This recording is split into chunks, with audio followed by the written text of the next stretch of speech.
Bismillahirrahmanirrahim. Assalamualaikum warahmatullahi wabarakatuh. Alhamdulillahi rabbil alamin.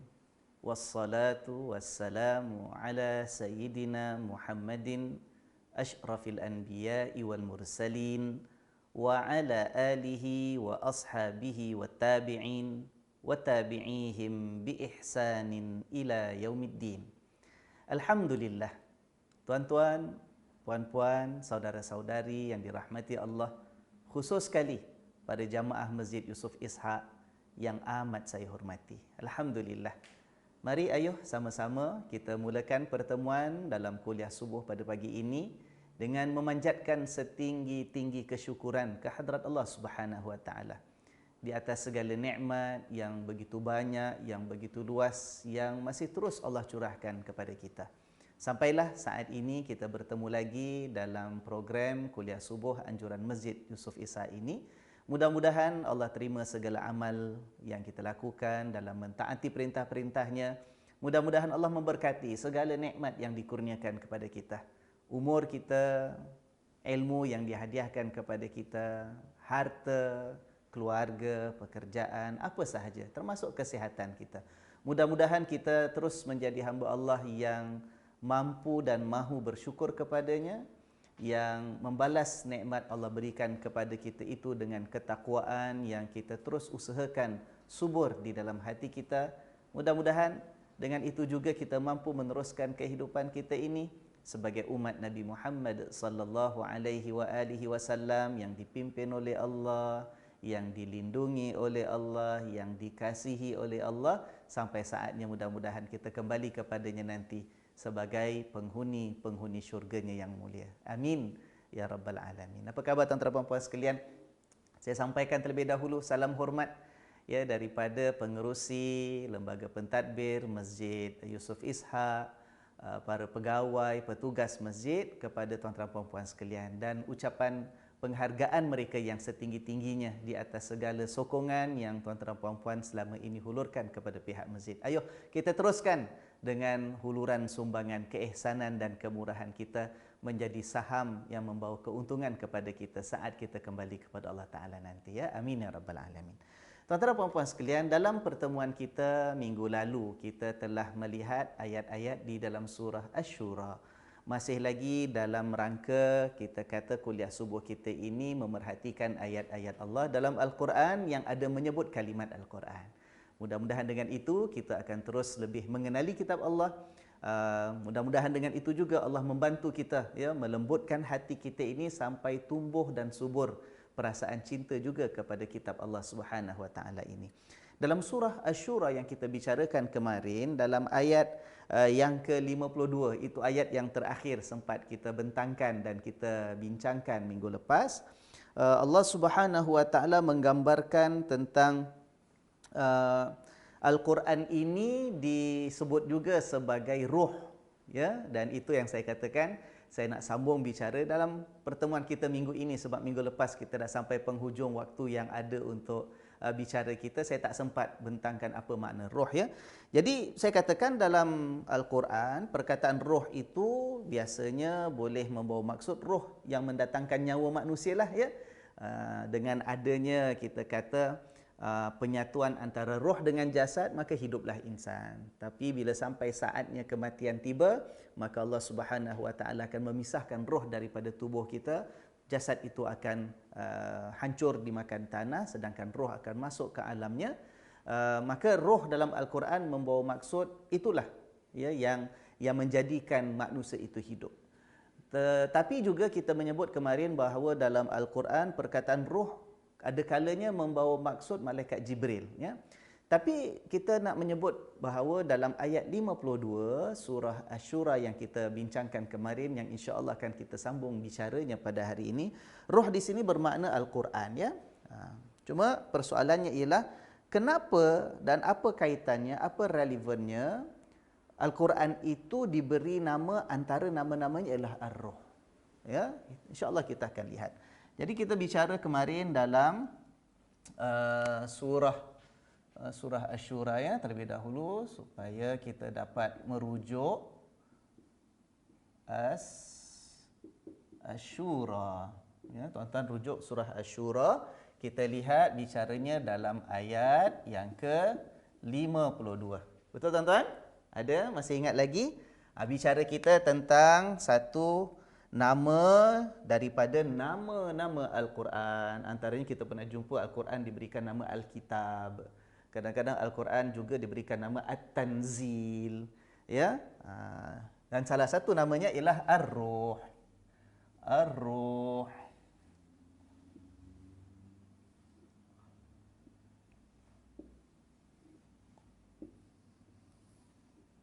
Ya, Ar-Ruh. Al-Quran salah satu namanya ialah Al-Ruh. Ataupun Ar-Ruh. Ya. Kenapa nama Ar-Ruh? Baik tuan-tuan dan puan-puan sekalian. Beberapa huraian yang boleh kita fikirkan, beberapa kaitan yang menjadikan nama Ar-Ruh ini relevan untuk Al-Quran. Ya. Cuma untuk pertemuan kita ini mungkin saya memikirkan boleh saya bentangkan 6 maksud Ar-Ruh sebagai nama Al-Quran itu sendiri dan kenapa dia relevan. Yang pertama sekali, kalau kita lihat, Al-Quran itu merupakan kitab yang diturunkan oleh Allah Subhanahu wa taala yang sebenarnya merupakan wahyu Allah, firman Allah yang berbicara kepada makhluk manusia ini yang hidup. Kalaulah manusia ini sudah mati, sudah berpisah roh daripada jasadnya, maka sudah habis tempohnya untuk dia itu diberikan peringatan oleh Allah Subhanahu wa taala. Ayat Allah Subhanahu wa taala diturunkan sebagai panduan kepada manusia sepanjang hidupnya, bukan selepas kematiannya. Al-Quran mengandungi ayat-ayat Allah Subhanahu wa taala yang membawa peringatan kepada manusia supaya dia beringat semasa dia masih hidup. Bukan untuk dia beringat bila sudah datang malaikat maut menjemput dia kembali kepada penciptanya. Maka kerana itu Allah Subhanahu wa taala telah berfirman dalam surah Yasin, ya, dan ramai daripada kita yang membaca ayat ini selalu, menghafal surah Yasin ini. Di antaranya firman Allah Subhanahu wa taala surah Yasin ayat 69 dan ayat ke-70, "Wa ma 'allamnahu syi'ra wa ma yanbaghi lah." Dan tidaklah kami, yakni Allah, mengajar kepada Muhammad sallallahu alaihi wasallam itu syair ataupun puisi. Ini dah pernah kita bincangkan dulu bahawa Rasulullah sallallahu alaihi wasallam bukan seorang yang pandai berpuisi, yang pandai berpantun ke bersajak, kalau istilah kita orang Melayu lah. Dalam bahasa Arab tidak pandai bersyair, sebab memang Allah tidak mengajar kepada Nabi sallallahu alaihi wasallam kemahiran itu. Wa ma yanbaghilah, dan memang tidak patut Rasul sallallahu alaihi wasallam itu berpantun, bersajak, berpuisi ataupun bersyair, sebab yang dia nak sampaikan itu ialah yang lebih tinggi, yang lebih istimewa daripada syair. Jangan sampai bercampur aduk malah untuk mematahkan dakwaan dan tuduhan bahawa yang disampaikan oleh Nabi Muhammad sallallahu alaihi wasallam itu didakwa orang kafir sebagai hanyalah syair yang dikarang oleh baginda. Ya, jadi Nabi Muhammad bukan seorang yang pandai syair. Kita dah pernah huraikan dengan panjang lebar. In huwa illa dzikrun wa Qur'anun mubin. Ya, yang disampaikan oleh Nabi Muhammad sallallahu alaihi wasallam itu hanyalah semata-mata peringatan daripada Allah, zikrun, peringatan, wa Qur'anun mubin, dan juga bacaan kitab Quran itu bacaan yang nyata, ya. Jadi Allah sebut tujuan Quran itu sebagai zikir untuk apa? Nah, di sini kita lihat firman Allah, sambungannya dalam ayat yang ke-70 surah Yasin, liyunzira man kana hayyan. Apa makna liyunzira man kana hayyan? Untuk Quran itu memberikan peringatan kepada orang yang hidup. Hayyan, hay maknanya hidup, ya. Sebab itu dalam istilah bahasa Arab, kita hidup dalam bahasa Melayu, ya, antaranya kita katakan hayat. Hayat itu maknanya kehidupannya, ataupun kehidupan, kan kadang-kadang kita sebut hayat maaf, ya, kehidupan.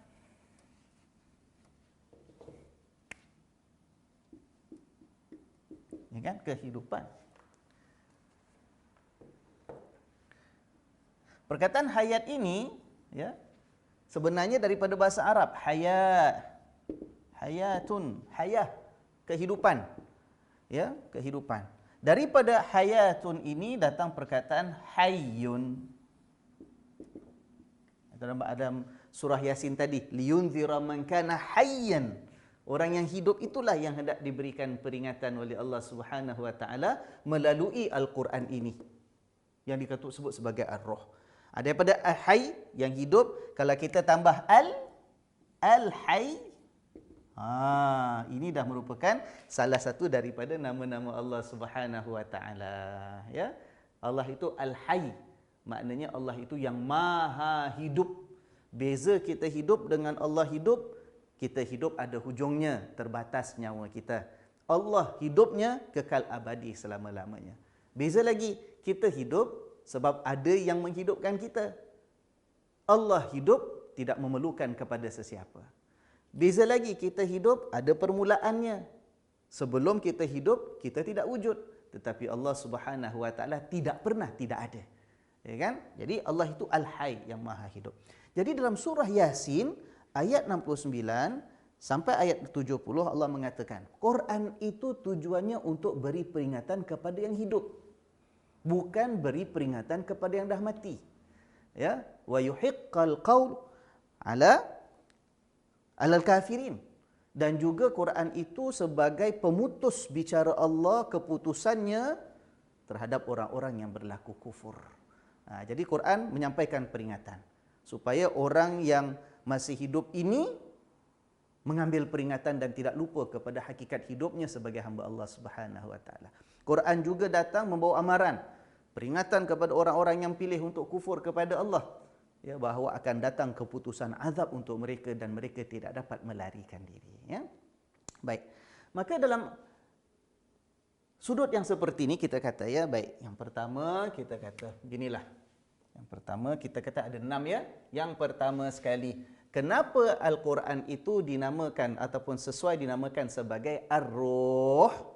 Kerana dia berbicara kepada orang yang masih hidup.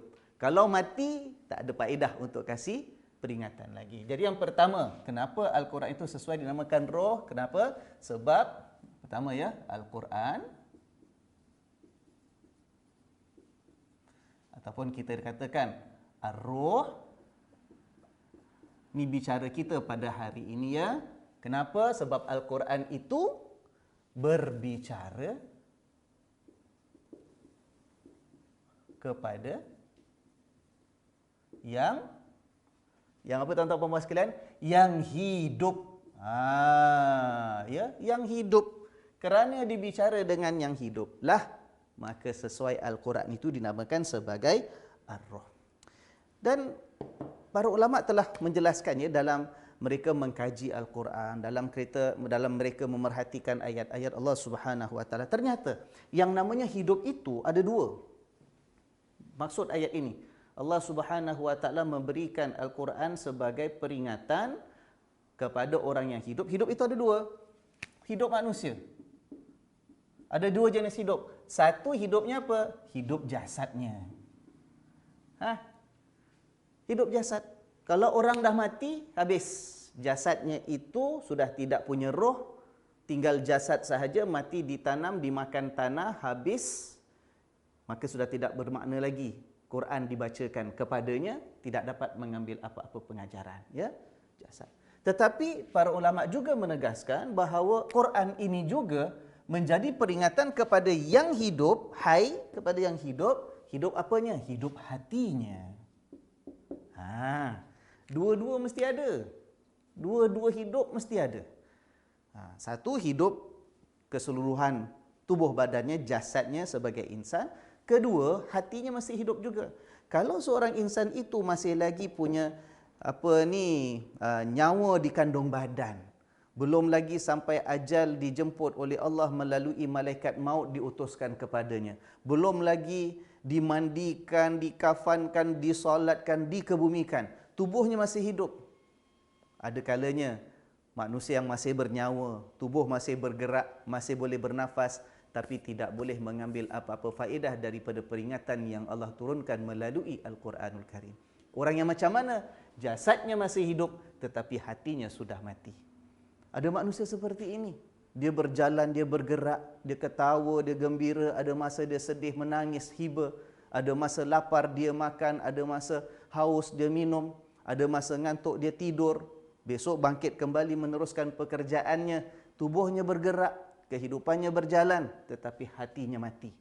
Orang yang hatinya mati juga tidak dapat mengambil apa-apa faedah daripada kitab yang diturunkan oleh Allah Subhanahu wa taala. Maka sebab itu firman Allah Subhanahu wa taala dalam surah Fatir ayat yang ke-22, firman Allah, "Wa ma yastawil ahya'u walal amwat." Tak sama orang hidup dengan orang mati, kata Allah. Nampak? Sebenarnya ayat ini ayat sindiran kepada kita sebagai manusia, tuan-tuan. Bila Allah kata wa ma yastawil ahya'u walal amwat, tak sama orang hidup dengan orang mati, itu sindir pada kita. Kita ni hidup ke mati agak-agak? Kita pilih untuk hidup atau pilih untuk mati? Saya hiduplah ustaz. Belum pasti, sebab ada orang jasadnya hidup tetapi hatinya mati. Pada pandangan Allah, orang ini tidak dapat faedah apa-apa daripada peringatan yang diturunkan olehnya, ya. Innallaha yusmi'u man yasha, sesungguhnya Allah kasih dengar kepada siapa hambanya yang Allah inginkan. Wa ma anta bimusmi'im man fil qubur. Tetapi kata Allah, engkau ya Muhammad sallallahu alaihi wasallam dalam menjalankan tugasmu, sampaikan dakwah, sampaikan Quran, sampaikan nasihat, sampaikan peringatan, wa ma anta bimusmi'im man fil qubur. Engkau ya Muhammad sallallahu alaihi wasallam tidak akan mampu memberi dengar kepada orang yang dah mati, yang dah masuk dalam kubur. Jadi kita ini jadikan renungannya bila kita kata Al-Quran itu antara namanya ialah Ar-Ruh. Kenapa Ar-Ruh? Sebab dia berbicara kepada yang hidup yang akan dapat manfaat daripada Al-Quran. Pilihlah untuk hidup sebagai orang hidup. Pilihlah untuk hidup sebagai orang hidup. Maknanya apa? Biarlah kita hidup dengan hati kita ini tidak kita biarkan keras, gelap, buta, pekak, yang kita kata hati orang yang dah mati, ya. Dan jangan kita tunggu-tunggu. Tak apalah ustaz, masih hidup panjang umur, insya-Allah masih ada besok, lusa tu lah, tahun depan 20 tahun masih segar saya hidup ustaz. Sekarang tak nak dengar Quran pun tak apa. Nanti masih ada masa dan kesempatan, tuan-tuan dan puan-puan sekalian. Takut kita tunggu-tunggu, tangguh-tangguh, datang kematian, hidup kita berakhir. Yang tinggal adalah roh yang dipisahkan daripada jasad, dan jasad dimasukkan, dikebumikan ke dalam perut bumi. Waktu itu sudah tidak ada lagi faedah, dah tak ada lagi kesempatan untuk kita mahu membuka Al-Quran, mendengar ayat-ayat daripada Allah Subhanahu wa taala. Itu yang pertama, ya. Baik. Jadi nampak sesuai tak kenapa Al-Quran itu dinamakan sebagai roh? Sesuai? Ya, sebab roh itu yang menjadikan manusia hidup. Ya, Quran berbicara kepada hamba yang hidup. Yang kedua, Al-Quran sesuai dinamakan roh juga. Kenapa, ya? Sebab ayat pertama lagi sentuh tentang kehidupan.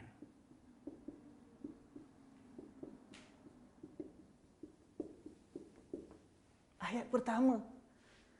Kenapa Al-Quran itu sesuai dinamakan Ar-Ruh? Ruh itu kan sesuatu yang berkait rapat tentang hidup. Tanpa roh mati jasad kita. Sebab Al-Quran ayat yang pertama sekali diturunkan oleh Allah Subhanahu wa taala, ayat yang ada menyentuh tentang kehidupan. Apa ayatnya, tuan-tuan puan sekalian? Kita lihat. Firman Allah Subhanahu wa taala, "Iqra bismi rabbikal ladzi khalaq." Bacalah dengan nama Tuhanmu yang menjadikan. Nampak, tuan-tuan?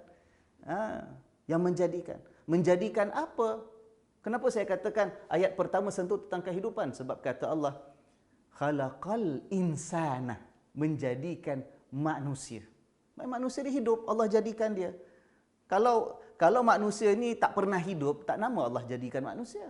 Ya, yang namanya manusia Allah jadikan, Allah ciptakan, menunjukkan manusia hidup. Nampak, tuan-tuan? Ayat pertama lagi. Iqra bismi rabbikal ladzi khalaq. Bacalah olehmu ya Muhammad sallallahu alaihi wa alihi wasallam dengan nama Tuhanmu yang menjadikan. Menjadikan apa? Khalaqal insan. Jadikan manusia. Hidup manusia. Yang mana asalnya min alaq. Daripada setitis air mani. Nampak, tuan-tuan? Jadi kalau kita lihat, ya, yang ini tadi kita dah lihat, ya, Allah berbicara melalui Al-Quran itu kepada yang hidup. Hidup ada dua, jasad dan hati. Dua-dua mesti kita jaga ya. Jangan tunggu dah mati baru nak dengar Quran.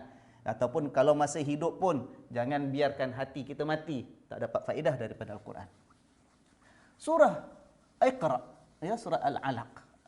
Wahyu yang pertama diturunkan oleh Allah Subhanahu Wa Taala. Allah kata apa tuan-tuan? Pertama sekali, Allah kata bacalah. Apa tak? Dengan nama Tuhan. Okey. Nombor dua, Tuhan jadikan manusia.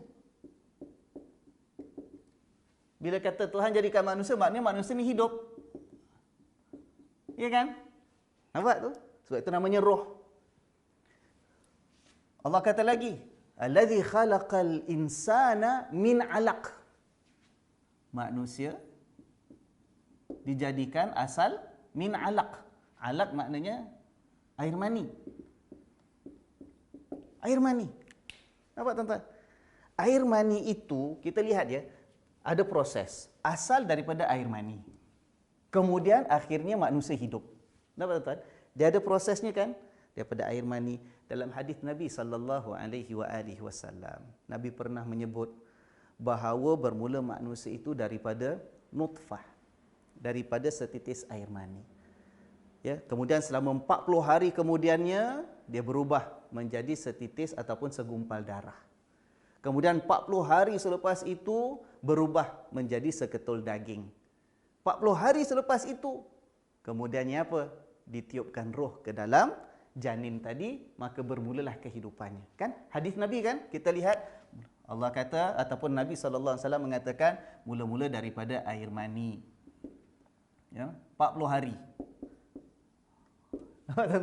Ya kan? Kemudian jadi segumpal darah. Darah beku. 40 hari. Kemudian jadi apa? Seketul daging. Lepas 40 hari, semua sekali, barulah lebih kurang selepas 4 bulan. Lebih kurang 120 hari, kata Allah, kata Nabi SAW, dimasukkan ke dalamnya roh. Ya. Jadi, surah Al-Alaq, Iqra bismi rabbikal ladzi khalaq tadi, yang pertama sekali ayat diturunkan oleh Allah Subhanahu Wa Taala kepada Nabi Muhammad sallallahu alaihi wasallam, ada cerita tentang Allah jadikan manusia asal daripada air mani. Kemudian dia hidup. Hidup manusia asal daripada air mani. Ini prosesnya. Ada tak peranan roh kat sini? Ada tak faktor roh di sini? Kalau roh tidak ditiupkan oleh Allah, dia setakat jadi mani, berubah jadi darah, jadi daging, tak jadi manusia. Tak akan hidup tanpa roh ini. Jadi subhanallah, Allah Subhanahu Wa Taala sebab itu mengatakan, ataupun kita melihat ayat 52 surah Asy-Syura yang kita baca minggu lepas, Allah menamakan Quran itu juga sebagai Ar-Ruh. Ini kitab yang awal sekali turun mengajak manusia merenung asal kejadiannya. Ya, daripada setitis air mani hidup, berkembang, membesar, tumbuh daripada satu tahap ke satu tahap sampai dia diizinkan oleh Allah untuk hidup. Kalau Allah tak tiupkan roh, daging ini akan habis, kemudian akan gugur keluar daripada rahim ibunya, tidak bernyawa. Baik. Kemudian, belum habis lagi ya. Ini hidup jasad. Ini hidup jasad. Daripada air mani, jadi segumpal darah, jadi seketul daging, kemudian ditiupkan roh, kemudian dia berkembang, keluar bahagian-bahagian tubuhnya sempurna sampai masa 9 bulan lebih kurang, Allah izinkan dia lahir jadi manusia. Ya. Tapi kalau kita lihat tuan-tuan dan puan-puan sekalian, subhanallah. Kalau itulah setakat itu hakikat manusia. Daripada satu kewujudan kepada satu kewujudan, akhirnya Allah izinkan tiup roh, hidup. Apa beza kita dengan haiwan-haiwan yang lain agak-agak? Apa beza? Lembu, kambing, kucing, ataupun yang lahir daripada telur, ayam, itik, itu juga kan berubah daripada satu keadaan ke satu keadaan, daripada satu bentuk ke satu bentuk, akhirnya dia hidup, ada nyawa dia. Sebab itu dia lahir jadi binatang yang boleh makan, bergerak ke sana kemari sampai masanya kita pun sembelih, habis nyawa dia. Roh dah tak ada lagi. Jadi apa yang bezakan manusia yang istimewa ni, yang kata Allah jadi khalifah di atas muka bumi, yang kata Allah dialah ahsani taqwim, sebaik-baik kejadian dibandingkan dengan haiwan yang lain. Perbezaannya di mana? Allah sambung dalam surah Al-Alaq. Apa Allah sebut kemudiannya? Yang keempat. Iqra bismi rabbikal ladzi khalaq. Khalaqal insana min 'alaq. Ya, pada ayat ni, Iqra wa rabbukal akram. Bacalah dan Tuhanmu itu yang maha pemurah. Allah maha pemurah. Al-akram, yang paling pemurah Allah. Pemurah kenapa? Kalau kita bayangkan, Allah tu pemurah dengan kita, kenapa ya? Kita pun terlintas, kita kata Allah kasih kita makanan, boleh kita makan, hilangkan lapar kita, ya kan? Allah kasih kita air untuk kita minum, hilangkan rasa haus dan dahaga kita, ya kan? Allah kasih kita harta, boleh keperluan hidup kita, ya kan? Ya? Tapi bukan itu sebenarnya menjadikan manusia ni manusia. Yang menjadikan manusia ini benar-benar manusia, kemurahan Allah yang begitu sekali untuk manusia ialah alladzi Iqra wa rabbukal akram alladzi 'allama bil qalam. Allah yang pemurah itu, yang paling pemurah itu, dia mengajar dengan kalam. Kalam, alat untuk menulis. Menulis ini membantu kita mencurahkan apa yang ada di kepala kita, dalam fikiran kita, dalam hati kita, dalam bentuk kata-kata. Dia yang 'allama bil qalam, 'allamal insana ma lam ya'lam. Allah mengajar manusia apa yang manusia tidak ketahui. Nampak tuan-tuan? Pemurahnya Allah itu ialah dalam bentuk apa? Allah kurniakan ilmu.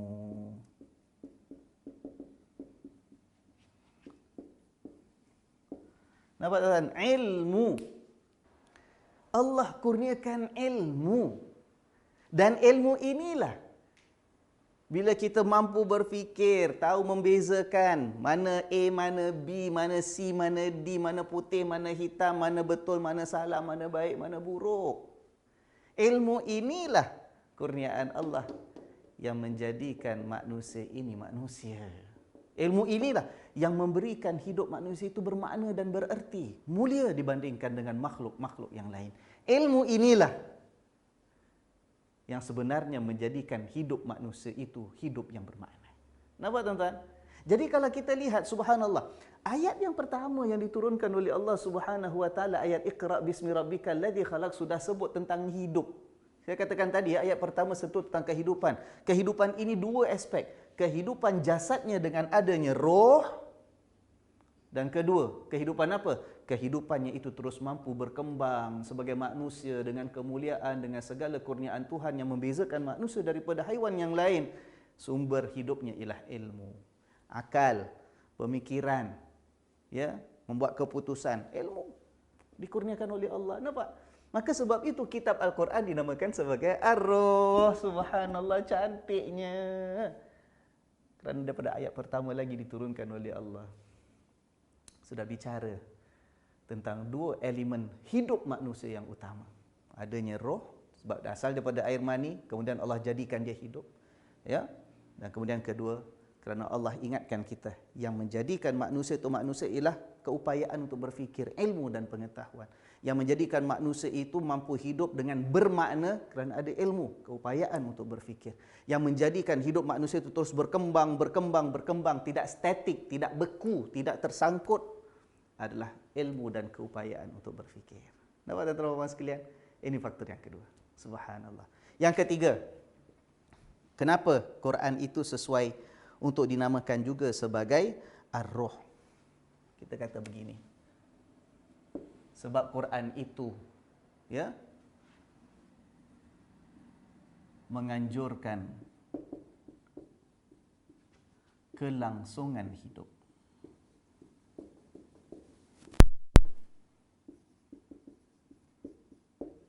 Kelangsungan hidup. Ya. Quran menganjurkan kepada kita, suggest to human beings that life should go on. Hidup mesti berlangsung. Sebab yang namanya orang hidup tu kalau boleh dia tak nak habis hidup dia. Mana ada orang hidup tu sudahlah nak mati, kecuali orang yang memang dah putus asa lah, aku dah tak nak hidup lagi, ya. Tapi yang namanya hidup, kita menghargai kehidupan. Orang hidup, insan, siapa pun bila hidup dia menghargai kehidupan. Maka Al-Quran mendatangkan satu pengajaran bahawa look, lihat, perhatikan, terimalah hakikat bahawa hidup kita ni akan berterusan. Cuma peringkat awal di dunia ada dia punya transition, kita stage dia. Yang hidup kat dunia begini, siapa pun ada bahagiannya, cuma kita tak tahu, tak sama semua orang. Ada yang 30 tahun dah berangkat dulu, ada lebih awal lagi, ada sampai 50 tahun, ada yang sampai umur 60 tahun, 60 lebih, ada 70 lebih, ada yang sampai 100 tahun pun ada. Tapi sampai masa semuanya akan mati. Tapi Al-Quran mengatakan matinya kita di dunia ini bukan tutup cerita habis, bukan tamat selesai, full stop, the end. Tak. There's no finality kepada kehidupan. Yang ada finality hidup dunia. Sebab kita kena berpindah ke hidup yang lain, dan hidup yang lain itulah kehidupan yang berterusan kekal abadi selama-lamanya. Ya, yang dijadikan oleh Allah kehidupan kita ini walaupun di dunia mungkin ada cabaran, mungkin ada ujian, mungkin ada masanya kita hadapi kesulitan, ada masanya kita ditimpakan sesuatu yang mendatangkan kesedihan. Tak apa, kata Allah. Quran mengajarkan kita tabah, teruskan, pegang, jangan hilang kita punya pendirian. Sebab apa? Ini sementara. Sampai masanya kita akan dimasukkan ke alam yang lain. Kalau kita berjaya dalam kehidupan pertama di dunia itu yang hanya sementara, kita berjaya ikut panduan Allah, Allah akan berikan kita syurga. Dan itulah kehidupan yang sebenar-benarnya. Itu ajaran Al-Quran. Itu ajaran Quran, mengajak kita untuk beringat. Tapi kalau kita degil, kita tak nak ikut, dahlah kat dunia ini kita penat, ya kan? Dahlah kat dunia ini macam-macam cabaran. Kita berjaya macam mana pun tak ada orang kat dunia ini yang tak hadapi ujian. Kemudian balik kepada Allah pula, kata Allah dalam surah Al-A'la, fadzakir in nafa'atiz dzikra. Berikanlah peringatan ya Muhammad kepada manusia, peringatan itu pasti akan mendatangkan manfaat. Sayadzakkaru man yakhsha, orang yang ada rasa takut pada Allah akan mampu beringat. Wa sayujannabuhal ashqa. Tetapi orang-orang yang celaka, orang yang degil, orang yang tak nak dengar kata, mereka itu akan dijauhkan daripada peringatan yang diberikan oleh Rasulullah sallallahu alaihi wasallam. Akhirnya apa tuan-tuan? Sayujannabuhal ashqa alladhi yaslan naral kubra. Akhirnya dunia dah penat, dunia dah macam-macam, dunia dah penuh dengan ujian, balik pada Allah. Yaslan naral kubra. Mereka itu akan dicampakkan oleh Allah ke dalam api neraka yang sangat-sangat dahsyat dan pedih. La yamutu fiha wa la yahya. Mati dia tu tidak dalam neraka, hidup pun tidak. Nampak tuan-tuan? Hidup susah, mati pun susah. Hidup dunia macam-macam ujian, dah mati pun masuk dalam neraka, hidup pun tidak, mati pun tidak. Merana tuan-tuan, sepanjang masa untuk satu tempoh yang hanya diketahui oleh Allah Subhanahu Wa Taala. Waktu itu berpanjangan kekal seorang manusia diazab oleh Allah dalam neraka, tidak ada makna hidup untuk dirinya. Sebab dia mati pun tidak. Kalau mati tak rasa seksa, tak rasa pedih azab Allah, ya kan? Allah kata kena seksa. Mati tidak, hidup pun tidak, sebab hidup pun tidak bermakna pada waktu itu dalam neraka. Nampak tuan-tuan? Ya. Jadi yang ketiga, sebab Quran antara, ya, kita kata the main themes of Al-Quran, di antara isi kandungan utama tema Al-Quran ialah mengingatkan manusia. Quran mengingatkan, menganjurkan ada kelangsungan kehidupan. Ya, dunia tidak habis hanya di dunia. Kalau orang tak beriman dengan akhirat, tak beriman dengan Al-Quran, pada dia hidup kat dunia habis sinilah. Saya mungkin hidup 80 tahun, ini jelah yang ada. Ya, jangan kita sia-siakan hidup dunia. Kita buat apa kita nak. Buat apa nak ikat hidup tentang apa, buat apa nak ingat tentang lepas mati, dah habis mati, dah habis apa kata dia, ya kan? Ini kesianlah orang yang tak ada beriman. Dia hanya melihat kehidupan untuk tempoh di dunia yang sementara waktu sahaja. Kita tidak. Sebab itu pada kita yakin, kita pegang Al-Quran itu namanya apa? Namanya juga sebagai ar-ruh. Sebab Quran itu membicarakan, memperkatakan, mengingatkan tentang kelangsungan hidup hatta selepas hidup di dunia ini. Nampak tuan-tuan? Ya? Baik. Yang keempat,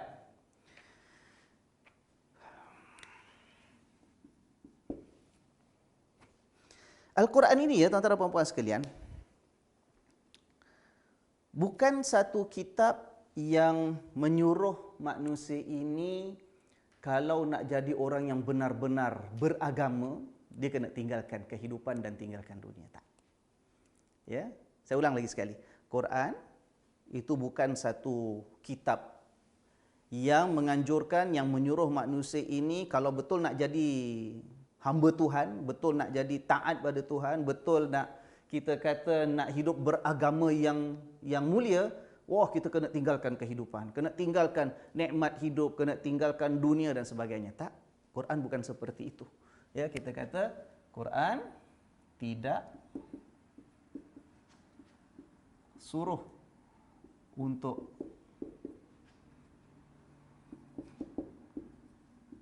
tinggalkan kehidupan demi beragama. Apa maksudnya tuan-tuan ya? Kita lihat sebagai contoh, ada dalam sebahagian pemikiran ataupun khayalan ya sebahagian manusia daripada dulu lagi sampai zaman sekarang ada agama yang tertentu katanya ataupun dalam sangkaan mereka ialah kita kalau nak jadi man of God, ya kita nak jadi orang yang baik di sisi Tuhan.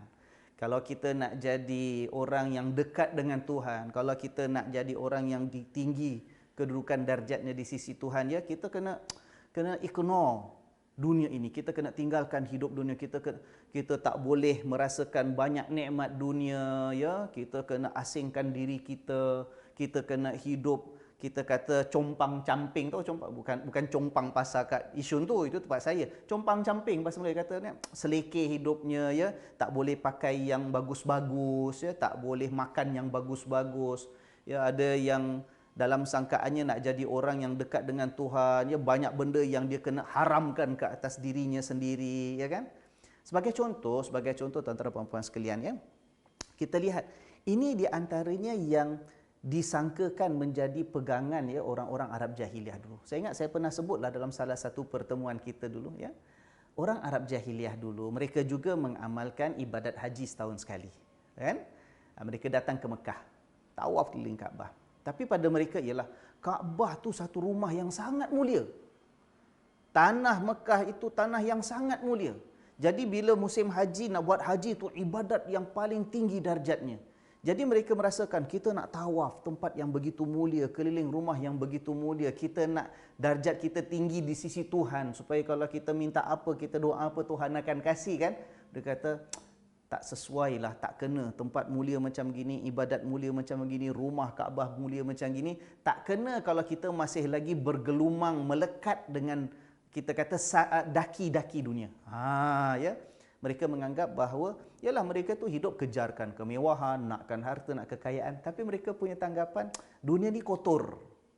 Ya, segala yang ada menunjukkan kaitan dengan harta dunia ni kotor, tak sesuai dengan tempat yang begitu mulia, dengan ibadat yang begitu suci. Maka jadi amalan orang-orang Arab jahiliah dulu. Ramai di antara mereka bila bertawaf keliling Kaabah, mereka pilih untuk bertawaf tadi dalam keadaan tidak berpakaian walaupun seutas benang sekalipun. Tak ada seutas benang pun. Memang telanjanglah begitu mereka. Sebab sangkaan mereka ialah kita nak pure ni sekarang. Ya. We come to seek purity. And we must be in our purest of form. Ya, kita mesti nak cari kesucian di sisi Tuhan. Kita mesti keadaan yang paling suci. Ini pakaian, baju ni semua daki-daki dunia. Ini semua harta dunia, tak sesuai dengan kesucian. Jadi mereka meletakkan tanggapan yang seperti itu sampaikan tawafnya tidak berpakaian. Nampak tuan-tuan? Sebab itu ada agama yang kalau nak tinggi darjat dia kena tinggalkan dunia, ya. Ada yang tak boleh berumah tangga. Itu agama mereka lah masing-masing. Berumah tangga tak boleh, ya. Ada yang hatta kalau nak tinggi mulia di sisi Tuhan yang mereka sembah itu, alas kaki pun tak boleh pakai. Nak ke mana mesti kaki ayam. Ya, ada yang kata untuk mereka, untuk masyarakat mereka, orang biasa boleh nak makan apa, tapi untuk dia sebagai ketua agama, ada yang kata saya cuma boleh makan daun-daun aja. Daging-daging saya tak boleh makan. Itu pegangan masing-masing. Tapi bagi kita, subhanallah, kenapa Al-Quran dinamakan Ar-Ruh? Sebab Al-Quran itu bukan satu kitab yang mengajar kita kalau nak jadi orang yang beragama mulia di sisi Tuhan, kita kena tinggalkan kehidupan, tinggalkan dunia. Abaikan segala nikmat yang Allah berikan kepada kita. Tidak. Maka sebab itu, kata Allah Subhanahu Wa Taala dalam surah Al-A'raf ayat 31. Firman Allah, "Ya bani Adam, khudhu zinatakum inda kulli masjid." Nampak? Wahai anak Adam, kata Allah, ambillah perhiasanmu, maknanya berhiaslah kamu. Inda kulli masjid, bila setiap kali mendatangi masjid. Masjid kat sini boleh maksudkan tempat solat, boleh masjid juga membawa maksud waktu solat. Sebab masjid ini dari segi bahasa Arab dia boleh menunjukkan waktu, boleh menunjukkan tempat. Kalau istilah biasa kita gunakan masjid tu maknanya tempat sembahyang lah kan, tempat sujud. Itu masjid, rumah ibadat kita. Tapi dari segi bahasa, masjid boleh makna tempat sujud, tempat solat ataupun waktu solat. Jadi kata Allah, wahai anak-anak Adam. Ya, ayat berapa tadi? Ayat 31 surah Al-A'raf.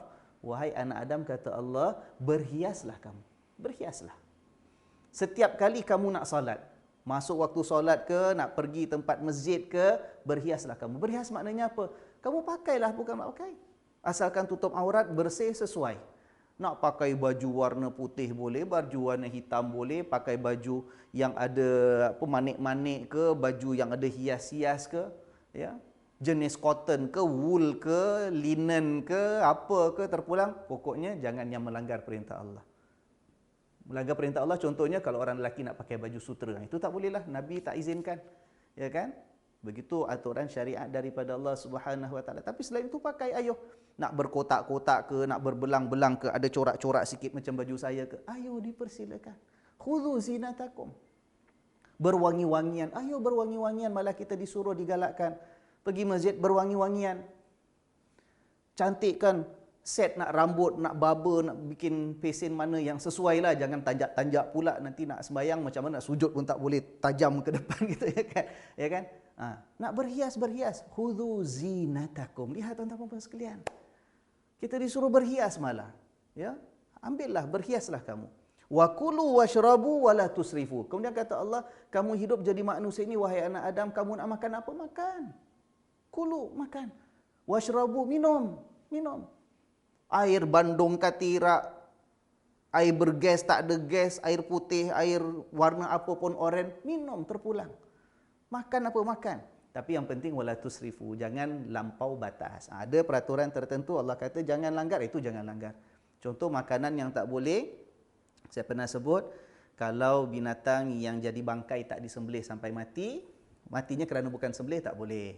Darah yang mengalir, yang mencurah-curah, darah binatang, itu najis, haram. Ya? Daging babi tak boleh. Ataupun binatang yang kita sembelih, tapi niatnya sebagai penyembahan kepada sembahan-sembahan lain selain daripada Allah, itu tak boleh. Ya kan? Tapi selain daripada yang Allah kata tak boleh, yang Nabi kata tak boleh, yang lain tu banyak lagi. Kata Allah, makanlah. Minumlah. Nampak tuan-tuan? Itu ajaran Al-Quran. Ya? Rasul sallallahu alaihi wasallam sendiri pernah ditegur oleh Allah. Ya. Nabi ni pernah hidup bermadu, ya, berpoligami, istrinya lebih daripada seorang. Ada masanya Nabi berada di rumah seorang isteri, waktu itu diberi makan madu. Tahu makan madu?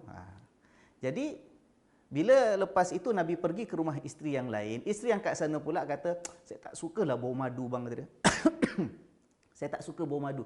Sebab orang makan madu ni dia ada kadang-kadang ada bau madu yang tertentu, ya. Dia ada orang tak suka baunya. Ya, macam-macam masing-masing orang, ya. Jadi sama ada betul isteri yang lagi satu ni kata memang betul dia tak suka bau madu ke, ataupun sebagai kata orang dia tengah sindir-sindir lah, tak suka lah bang pergi rumah sana, bukan giliran hari ni ke apa ke terus datang rumah saya, ya kan. Nak lahirkan rasa tak senang, kata saya tak suka lah bau madu bang. Lebih kurang gitu. Apa Nabi SAW buat? Nabi pun kata, okeylah, daripada kalau macam tu, daripada saat ini aku tak akan makan madu lagi, kata Nabi. Ya. Nabi SAW suami yang prihatin, ya, yang sensitif dengan perasaan isteri. Jadi bila isteri kata, saya tak suka lah bang bau ni, okeylah, from now on saya tak akan makan madu lagi. Tuan-tuan dan puan-puan sekalian, perkataan yang dituturkan oleh Nabi, keputusan Nabi itu ditegur oleh Allah. Lima tuharrimu ma ahallallah. Wahai Nabi, wahai Muhammad sallallahu alaihi wasallam, kenapa engkau pandai-pandai mengharamkan, melarang ke atas dirimu sesuatu yang telah diizinkan oleh Allah? Allah tak kasih. Allah kata madu itu halal. Kenapa pandai-pandai nak haramkan? Kalau nak jaga hati isteri pun, jaga-jagalah bila time nak pergi rumah dia, giliran dia nak jumpa dia, kalau tahu tak suka bau itulah, jangan makan masa nak pergi sana, ya kan? Contoh kalau kita nak pergi rumah anak kita 4, ya kan? Lepas daripada rumah ini, kita nak pergi rumah sana, anak sulung ni suka makan durian, kita bawa durian.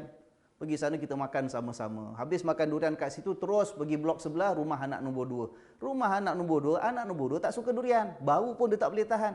Kita pandai-pandailah. Ya, jangan lepas makan durian kat sini, tangan basuh lebih kurang, belum sabun, belum apa, terus pergi rumah anak nombor 2 kat blok sebelah pula. Itu kan datangkan rasa tak senang pada dia. Ya kan? Rasulullah SAW seorang yang sensitif. Tapi Allah tegur, jangan sampai melarang ke atas diri kamu sesuatu yang Allah dah halalkan. Nampak tuan-tuan? Quran bukan satu kitab yang menyuruh manusia nak jadi orang beragama yang baik, tinggalkan nikmat dunia. Jangan. Itu kata Allah SWT lagi, Qul man harrama zinatallah. Katakan ya Muhammad sallallahu alaihi wasallam, siapa yang pandai-pandai berani nak mengharamkan perhiasan yang Allah dah berikan kepada manusia, allati akhraja li'ibadihi, yang Allah berikan kepada hamba-hambanya. Siapa berani? Sebab itu dalam Islam, benda haram kita tak boleh ambil. Tak boleh makan benda haram. Tapi benda halal, jangan pandai-pandai haramkan. Kalau kita tak suka, sudah tak suka, jangan ambil. Tapi jangan haramkan ke atas orang lain. Tak boleh tuan-tuan puan-puan sekalian. Tak boleh. Ya, siapa berani mengharamkan sesuatu perhiasan yang telah Allah berikan kepada hamba-hambanya. Baik. Dah dapat berapa ni? 4. Ya, 4. Kelima. Kenapa Quran itu layak ataupun sesuai dinamakan sebagai ar-ruh? Kita lihat tuan-tuan ya. Yang kelima, Quran itu meletakkan nilai yang sangat tinggi kepada nyawa dan kehidupan. Kita lihat dalam Al-Quran, ya Allah, bicara tentang nyawa tu bagaikan sesuatu yang sangat suci dan mulia pada pandangan Allah Subhanahu Wa Taala. Ya, nyawa kita ke nyawa orang lain ke? Ya, malah kita disuruh jangan sampai melakukan sesuatu yang boleh menyebabkan kita ini terdedah kepada bahaya. Wala tulqu biaidikum ila tahlukah. Ya, jangan kamu mencampakkan dirimu ke dalam kebinasaan.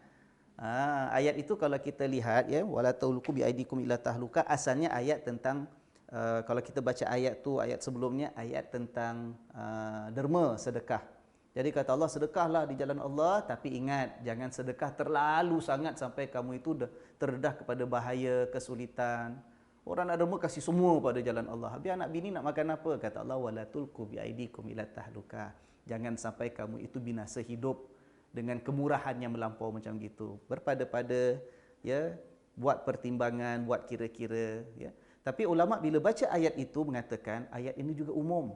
Maknanya apa sahaja perkara yang boleh membawa kerosakan kepada kehidupan kita, Allah kata jangan buat.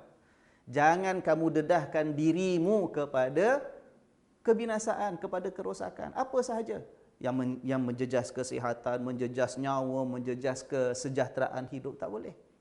Ya.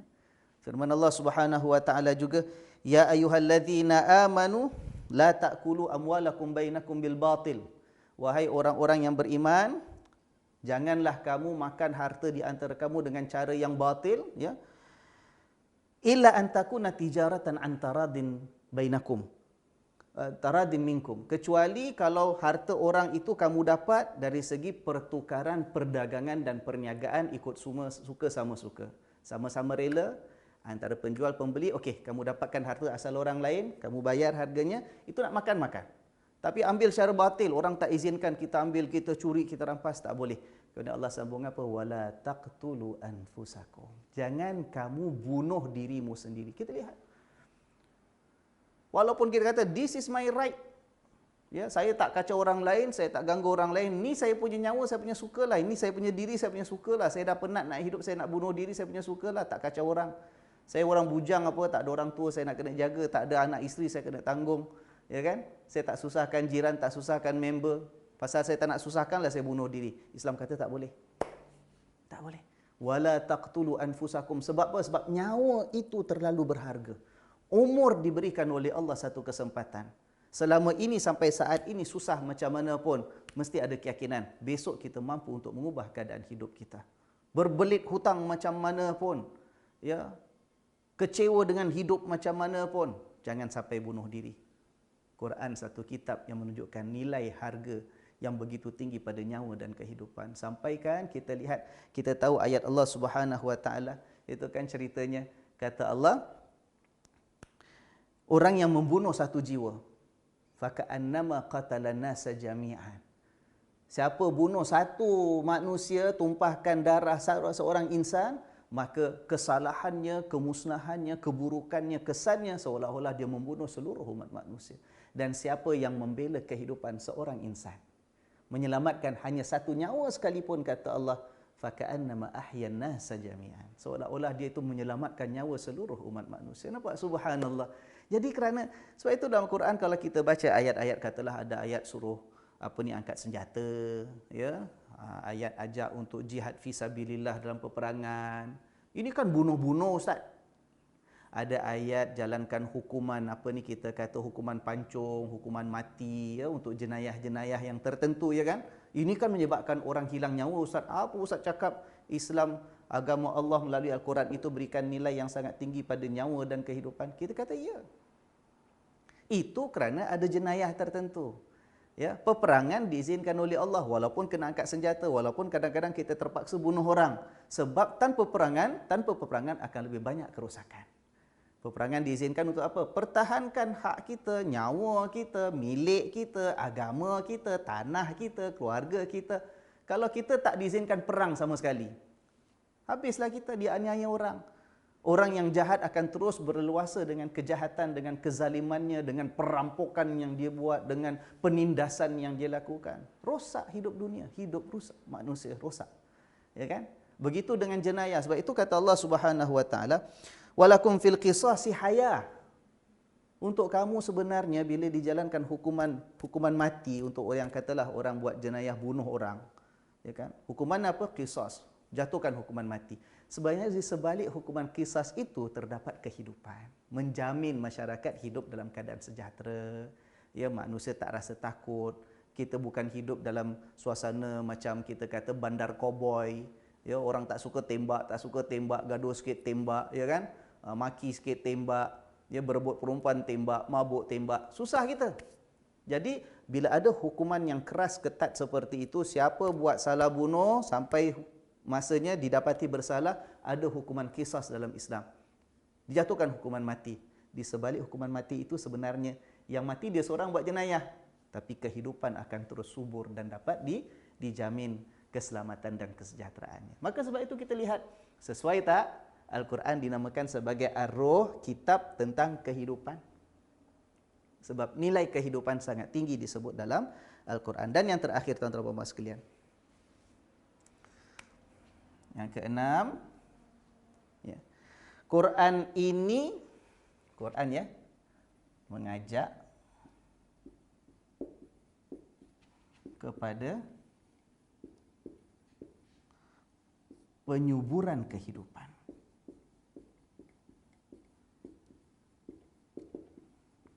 Ini panjang ceritanya, tuan-tuan, tapi tak secara ringkas.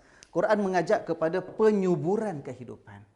Quran bukan setakat mengajak manusia menilai tinggi akan nyawa, mengelakkan kemudaratan dan bahaya kematian, bukan setakat itu. Tapi Quran juga mengajak kita bila masa kita hidup secara individu dan secara kolektif, bermasyarakat, berkeluarga, satu dunia, sama ada peringkat lokal, negara maupun antarabangsa, kita disuruh, Quran mengajak kita suburkan kehidupan. Al-Quran mengajak kita sebagai umat yang beriman sama-sama menyuburkan kehidupan. Menyuburkan kehidupan. Maksudnya apa? Lihat dia, tuan-tuan, ya. Antaranya, Islam satu agama yang menetapkan peraturan, sistem, undang-undang dan keadilan. Kenapa? Sebab kehidupan manusia ini di atas muka bumi perlu kepada ketertiban. Tahu ketertiban, tuan-tuan? Orderliness. Masyarakat kalau hidup tak ada sistem, Masyarakat manusia kalau hidup berjiran, bertetangga, bersaudara, bersahabat, bermasyarakat, bernegara, kalau tidak ada undang-undang, tidak ada sistem, tidak ada peraturan, tidak ada ketertiban, kecoh tuan-tuan. Chaos. Tunggang terbalik, kocar kacir, kacau bilau. Apa nilai kehidupan seperti itu? Manusia akan hidup dalam keadaan ketakutan, hidup dalam keadaan tak tenang, hidup dalam keadaan senantiasa nak, kita kata sebelum orang pijak kita, kita pijak kepala orang dulu. Sebelum orang sembelih, cekik darah kita, kita cekik darah orang. Pasal it's a vicious world altogether. Tidak ada ketertiban, tidak ada undang-undang dan peraturan. Islam mengatur, subhanallah. Ya kan? Sebagai contoh, dalam Islam, undang-undang semua ada asasnya. The fundamentals of, kita kata, laws, undang-undang diperlukan dalam hidup manusia ada dalam Al-Quran. Undang-undang keluarga ada? Ada. Dalam hidup masyarakat di tengah-tengah zaman jahiliah, orang Arab yang tak kenal undang-undang sama sekali, hidup setakat ikut pada apa yang kita lebih kurang kita sepakat berdasarkan budaya resam hidup kita yang kita warisi selama ini. Sebab itu yang punya kedudukan, punya kuasa boleh salah gunakan kedudukannya, menganiaya orang, tak ada siapa boleh ambil tindakan, tak ada siapa boleh cegah dan menghalang. Datang Islam, nak kahwin ada peraturan. Ini namanya nikah. Ini rukun-rukunnya, ini syarat-syaratnya. Nikah tak boleh sama macam kita dengan haiwan-haiwan yang lain. Ikut suka kita. Siapa kita nak ambil, kita ambil. Tak boleh. Ada peraturan. Siapa yang boleh kita kahwini? Siapa yang tidak boleh? Ya kan? Bila dah tak suka, nak lepaskan, nak leraikan. Bila pernikahan dah tak boleh berlanjutan lagi. Bukan asal boleh saja. Ada peraturan. Yang namanya talak. Talak pula ada cara dengan khulu' ke, fasah ke, dan sebagainya. Ada caranya. Ya kan? Undang-undang keluarga, perwarisan harta, ada. Hidup dalam zaman kita, ya Allah, tuan-tuan dan puan sekalian, pada waktu itu penuh kezaliman, ya Allah, berebut harta, tak kenal lagi keluarga, mak bapak dan sebagainya. Semua, everything goes. Datang Islam atur tak. Ada namanya faraid, ada namanya wasiat, ada namanya hadiah, ada namanya pembahagian harta yang tertentu. Termasuklah perdagangan, jual beli, hutang, pinjam, sewa, ya, pesanan awal dan sebagainya. Semua diatur oleh Islam. Ya. Tapi Ustaz, kalau semua dah lengkap, kita kalau ikut yang asal Al-Quran turun zaman Nabi SAW, itu je yang kita jadikan undang-undang. Susah juga Ustaz. Sekarang dia dah berkembang, bertambah, dah banyak adjustment kita buat ikut pada peredaran zaman. Beza sekarang dengan 1500 tahun yang lalu. Iyalah. Memang ada perkembangannya, ada penambahan, ada adjustment, ada peningkatan, ya. Tetapi dasarnya, prinsipnya, asasnya, falsafahnya, the fundamentals were already there. Disebut oleh Allah Subhanahu wa taala dalam Al-Quran. Dalam Quran ada ayat faraid sebagai asas. Pelaksanaannya bila perlu kepada penyesuaian kerana kehidupan yang berbeza, kita buat penyesuaian berdasarkan apa yang difahami oleh para ulama. Hukum nikah kahwin, perceraian, memanglah berlaku beberapa perubahan ataupun kita kata penyesuaian, tapi asasnya dah ada, ya kan? Undang-undang jenayah ada, undang-undang hidup bermasyarakat ada dalam Al-Quran, undang-undang ibadat memang adalah, ya, subhanallah. Kalau kita lihat malah ya, in the modern state, ya, dalam sistem politik, pentadbiran dan pemerintahan negara moden pada hari ini sekalipun, fungsi-fungsi sebuah pemerintah itu kalau kita lihat, kita cari susur galurnya dalam Al-Quran dan juga apa yang diajar oleh Nabi SAW, fungsi pemerintah negara moden pada hari ini pun hampir keseluruhannya prinsipnya sudah ada dalam Al-Quranul Karim.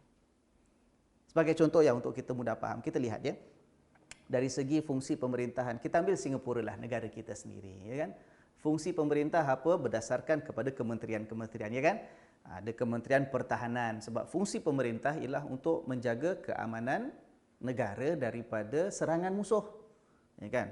Ada Kementerian Pendidikan, itu fungsi pemerintah, memastikan bahawa rakyatnya menjadi rakyat yang terpelajar, punya kepandaian, bukan rakyat yang buta huruf, sesuai dengan keperluan zaman. Ada Kementerian Kewangan, ada Kementerian Perdagangan, ada Kementerian apa lagi? Kesihatan, ada Kementerian apa lagi? Dalam negeri, ya, yang jaga keamanan dalam negeri, yang jaga undang-undang, ya. Apa lagi kementerian kita ada? Kementerian Tenaga Buruh sebagai contoh. Apa lagi ya? Banyak tu kan kementerian-kementerian. Tuan-tuan, setiap kementerian tu fungsi utamanya kalau kita lihat dalam Al-Quran dah ada prinsipnya dah. Ya kan? Quran cakap pasal pertahanan, Quran cakap pasal undang-undang, Quran cakap pasal ilmu dan pendidikan, Quran cakap tentang pembangunan masyarakat, Quran cakap pasal pembangunan keluarga, Quran ada cakap pasal kesihatan. Apa yang tak ada asas prinsipnya dalam Al-Quran? Dan itu semua diperlukan untuk apa? Untuk menyuburkan kehidupan, supaya kehidupan ini makmur, kehidupan ini sejahtera, supaya sumber-sumber yang kita miliki bersama sebagai sebuah masyarakat manusia, sumber itu boleh kita kembangkan lagi, kerana hidup itu tersusun dan teratur. Tapi kalau hidup tidak tersusun, segala sumber ini habis. Kita akan berebut satu dengan yang lain, kita akan salah gunakan, kita aniaya orang. Ya, kalau sistem tidak ada. Subhanallah. Sebab itu, sesuai tak? Kerana Al-Quran satu kitab yang memberikan penekanan, fokus, emphasis, mengajak manusia untuk menyuburkan kehidupan. Ya, kembangkan, majukan, gerak ke hadapan. Ayuh, bukan hidup berhenti, bukan hidup malah mundur ke belakang. Maka sesuai tak? Al-Quran juga mendapat nama, salah satu gelarannya sebagai Ar-Ruh. Sebab dia mengajak kepada kehidupan. Subhanallah, indahnya. Sebab itu tuan-tuan dan puan-puan sekalian, ya, saya nak mengajak, kalau kita ingat balik, ya, kita ingat balik beberapa pertemuan kita yang lalu, beberapa kuliah kita yang lalu, kita jumpa beberapa ayat dalam Al-Quran sebut bahawa Quran ini kitab yang Allah jadikan sebagai Quranan Arabiyan, kitab berbahasa Arab. Quran itu kitab bahasa Arab. Ya kan? Bila diterjemahkan bahasa Melayu ke, ada kitab terjemahan Quran bahasa Melayu, bahasa Inggeris ke, bahasa Mandarin ke, bahasa Tamil ke, bahasa Hindustan ke, bahasa Jepun ke, bahasa apapun. Dah sekarang ini Quran dah diterjemahkan hampir kepada semua bahasa di dunia yang ada. Tapi ingat tuan-tuan, yang namanya Quran itu yang berbahasa Arab. Yang dah diterjemahkan tu bukan Quran per se, ya kan? Tapi yang dah diterjemahkan itu kita kata itu terjemahan Al-Quran. Kenapa itu penting? Kenapa penting? Sebab antara kita kata bila kita berpindah dari satu bahasa ke satu bahasa, ya, dia tidak mampu terjemah itu tangkap ataupun kita kata cukup meleraikan melalui terjemahan segala yang ada dalam perkataan yang asal maksudnya. Ya kan? Bila kita terjemah sesuatu ayat Al-Quran yang asalnya bahasa Arab, terjemah pada bahasa Melayu, ya kan? Apa yang mampu ditangkap ataupun dicatitkan dalam terjemahan itu ialah berdasarkan kepada kefahaman orang yang terjemah.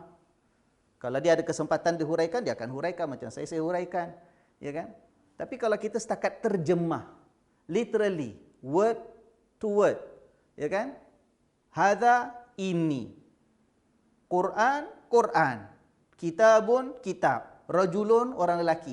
Tapi kalau kita terjemah setakat itu, jadi terjemahan, itu dia tak dapat tangkap keseluruhan makna dan maksud di sebalik asal ayatnya. Sebab bahasa asalnya bahasa Al-Quran. Contoh bahasa Arab di sini perkataan Ar-Ruh. Ar-Ruh. Kalau setakat kita terjemah, ya, ayat kemarin apa kata Allah, ayat 52, firman Allah Subhanahu wa taala, "Wa kadzalika auhayna ilaika ruham min amrina." Dan demikianlah kami mewahyukan kepadamu ya Muhammad ruh daripada sisi kami. Terjemah.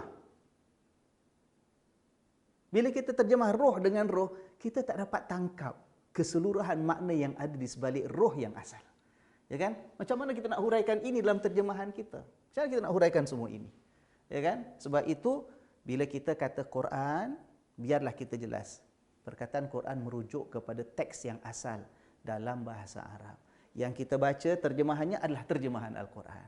Ya, kita tidak mahu menjadi satu agama yang akhirnya umat manusia, umat Islam ini Quran dia banyak. Tengok yang terjemahan Melayu, oh ini Quran Melayu, ini Quran Indonesia, ini Quran Boyan, ini Quran Jawa, ini Quran Bugis. Nusantara Melayu saja berapa banyak bahasa kita ada. Berapa banyak Quran kita ada.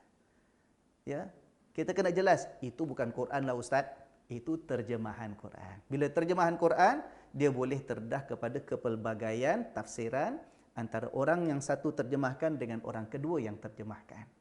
Tapi bahasa asalnya begitulah Al-Quran. Jadi kita insya-Allah kemurnian agama kita terpelihara. Sebab itu Allah ulang banyak kali dalam Quran. Allah turunkan Al-Quran itu, Allah jadikan Quran itu Quranan Arabiyan. Sebab itu jangan pula kita ni meremehkan. Ada orang memperkecil-kecilkan, meringan-ringankan keperluan untuk berpegang pada kitab yang asal bahasa Arab. Kita dah bukan orang Arab lah Ustaz. Ya, kan bagus kalau kita pegang Quran itu Quran yang ikut bahasa kita aja. Tak payah nak baca Arab lagi, susah nak ada tajwidnya lah, fasahahnya lah, sebutannya, makhrajnya lah, bukan bahasa kita pun. Sekarang kita faham Quran pun dah ada terjemah. Tuan-tuan puan-puan sekalian, Allah dah turunkan Quranan Arabian. Kekalkan Quranan Arabian sebagai teks yang asal. Bukan bermakna kita tengok itu saja, tak tengok terjemahan. Terjemahan kita ikut sebab kita perlu memahami maknanya. Tetapi kemuliaan Quran yang asli bukan yang terjemah tadi. Ya, ini hanya satu contoh, banyak lagi contoh yang lain. Kalau tuan-tuan puan-puan dapat tangkap daripada pertemuan-pertemuan kita yang lalu, kita huraikan setiap perkataan, banyak cabang-cabangnya, banyak huraiannya, ya kan? Kekalkanlah keaslian kitab Allah Subhanahu wa taala kerana keberkatannya, kerana kesuciannya, kerana ketulinannya. Kerana itulah prinsip pegangan hidup kita sepanjang zaman, sepanjang masa. Ya kan? Mudah-mudahan Allah memberkati kita, mudah-mudahan menjadikan kita hamba Allah yang kenal dengan kitab yang Allah turunkan untuk kita. Ingat tuan-tuan, yang pertama sekali kita bicarakan tadi, saya rasa itu. Kalau banyak-banyak cakap 6 sebab banyaknya, ya Allah nak ingat macam mana lah Ustaz 6 ni. Ini pun bukan semua ni, saya bawa yang 6 yang utama saja. Ya kan?